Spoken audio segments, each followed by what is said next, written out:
that we saw in the opioid crisis of just a few years before that doctors were being persuaded to prescribe opioids that they knew would be addictive and dangerous to an alarming degree. And so that's the modality. They knew people were going to die. They knew it. They had a number. They knew it. There's like a certain percentage of these people are going to die. So let's keep doing it. Let's keep selling it, and let's profit off these people dying. Let's profit off these people's despair, because we have a product, and that product is going to make us a lot of money. And that's what they did. And that's what they've done with everything. And, you could get real cynical, but I think that's what they've always done. I think that's what they did with Vioxx. That's what they did with the opiate crisis. I think that's what they did with many, many different ways where they could justify making enormous amounts of profit at the expense of a bunch of people dying. I've heard a few things about systems that help me to understand why such a thing might be possible. I heard one time that the CIA, no one person knows what's going on. Like, it's so diffuse. There are so many operations, so many things running concurrently that there isn't a person like the head of the CIA that you can go to and say, well, what's going on? It's too diffuse. I also heard a person like Yanis Varoufakis. He was like one of the leaders of Syriza when after 2008, Greece had some wacky moment where they elected an extremist party, left-wing extremist party actually, that considered extreme, that said we're not paying back all of that banking debt. We're not going to pay it back. And the people, of course, of Greece voted for him. And then the EU called in that government once they won the election and said, "You fucking well are paying back that money. You can't make that decision. You don't have that authority." And this guy Yanis Varoufakis, who's like a left-wing politician, said that he realised that the person at the EU that he was talking to didn't have any power. They only have the power that role affords them. The system is essentially functioning on its own. There is no individual that can go, "Oh yeah, all right, then don't pay back the money." There is no person that can tell you exactly what the CIA is doing.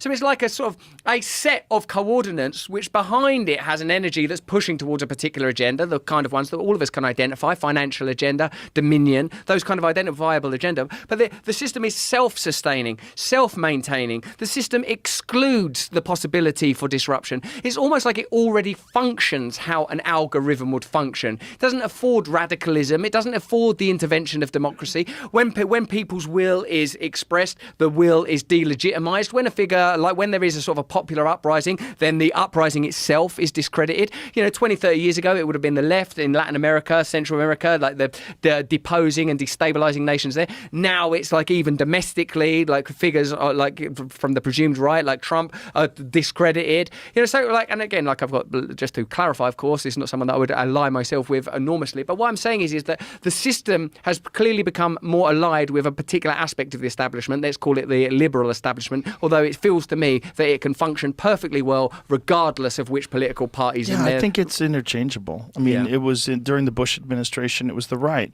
During the Bush administration, all the fears about election tampering were about the right. There was an HBO documentary called Hacking Democracy, and it was all about the Bush administration stealing the vote. And it was all about the Diebold voting machines. And they had shown in this documentary that there was a third-party access. So instead of just like you vote and I count your vote, there was actually the room for a third party to put information in that would manipulate the number. And they showed it, and they demonstrated it on the show, and everybody was terrified. Oh my God, the Republicans are stealing the vote. And now it's like Katie Hobbs and Carrie Lake in Arizona. It's like the Democrats are stealing the vote, and they're all the mail-in ballots. The Democrats are rigging the vote. Like, it's a puppet show. It's the old Bill Hicks joke. It's like, I believe in the puppet on the left. Well, the puppet on the right is more to my liking. Like, hey, there's one guy holding both puppets. Like, that's the old Bill Hicks joke, and that's kind of what the fuck is going on. And we get caught up in these ideological battles, and all the while they're inching us closer to nuclear war. They're pushing dangerous pharmaceutical drugs into our lives. They're instituting a centralized digital currency and a credit score system and controlling people and locking people down and establishing narratives that are not based on fact at all. But if you don't follow lockstep with that narrative, you're fucked and you're out of a job. And so everybody doesn't know what to do. Next thing you know, we have something that's very similar to what's going on in China. And that can happen. We're not that far away from something like that happening here. All it would take is a large disaster, some sort of an attack, some sort of a terrible scenario where a bunch of people died and they had to change the rules in order to protect us. And next thing you know, you're fucked. Yeah, like 9/11 led to surveillance. Yes. The pandemic led to compliance. Yes. And one of those tropes of the kind of avowed conspiracy theorist that we mentioned earlier was that crisis is used to induce measures that they Yes. want to induce anyway. And one of the things that was spoken about in the pandemic was, oh, look, they had this agenda anyway. They were looking to Yes. introduce this kind of technology. They just took advantage of a situation. I don't go as far as saying that I think that people orchestrate these things. I don't think anybody orchestrated the pandemic. I think the pandemic came out of that Wuhan lab. I think they fucked up. There's clear evidence that in 2018 they already have safety violations. It wasn't well done. The people in the lab got sick. They know who the people were that got sick. They know one of the spouses of one of the people that worked in the lab died from something that seems very similar to COVID. They know the history. They know what happened. But the way they took advantage of that situation reminds me of the way they took advantage of 9/11. Yeah. Because I don't think they orchestrated 9/11 either. I could be wrong on both casts. I want to be really clear about that. I don't know how things work. But I don't believe in these grand orchestrated conspiracies as much as I believe in people taking advantage of an opportunity in a moment, and that there's a very clear pattern of them doing that forever. Yeah.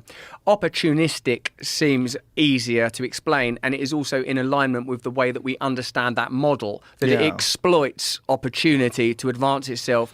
I feel like that the credibility took its biggest hit in 2008 when the banks were bailed out, when ordinary people suffered at a point when it was clear that the economic model couldn't function anymore and needed radical revision, Yeah. and it was kept alive. And like these, and what happened, I feel like, is that the liberal establishment ceded that territory and meant that now the only anti-establishment rhetoric is coming out of Breitbart and Bannon and Trump, and like, they're the only people that are attacking the establishment and the authoritarianism that's coming out of there and the exploitation. There's no voices, and the voices on the left have become kind of muted. It feels to me that during the 2016 election that they would rather have Trump win than have the Democrats win under Bernie Sanders. They made a bunch of like odd decisions that shows you that, yeah, that Hicks's metaphor stays ultimately true. And in a way, doesn't it make sense that if you want to maintain that, the number one thing you have to prevent is a broad alliance and a willingness of people to accept their differences. As long as you've got people willing to kill each other, whether it's online or in person, over cultural values, Yes. rather than accept, I'm willing to accept that that's how you live, as long as you accept that's how I Exactly. live,